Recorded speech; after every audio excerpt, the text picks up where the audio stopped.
our industry does not allow us to pay people who might be, the chances of hiring someone who is capable of doing that amount of money to do it. So you have to work within your, the parameters, the cards you're dealt.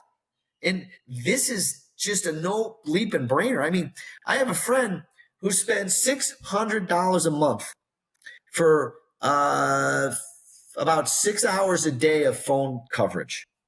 I called it one time.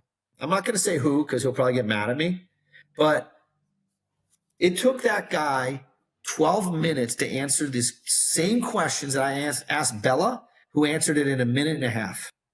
And the guy got the price of blankets wrong. He got the price of the machines wrong. He got 30% of the questions wrong. So what good is that, man? And then what, you got to fire him? Fine. And then you got to retrain somebody again. The beauty about AI and our AI for laundromats on ours is it's machine learning.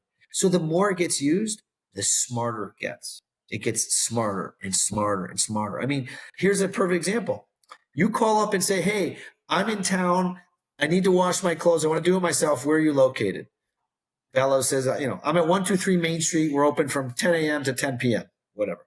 Great, thank you. Within 30 seconds, Bella will send a text to Jordan, as for this example, and say, hey, Jordan, it was nice talking to you. I thought it'd be easier to remind you our address is, here's our address. Here's a summary of what we discussed. Our address is at 123 Main Street. Oh, by the way, click on this link and it's our Google Maps and you can get directions that way also. So now it's not even acting as a customer service. It's actually being a salesperson, right? Mm-hmm. It's reconfirming. Now that is fucking service, bro. In the laundry space, that's huge, and it's only going to get better. Yeah.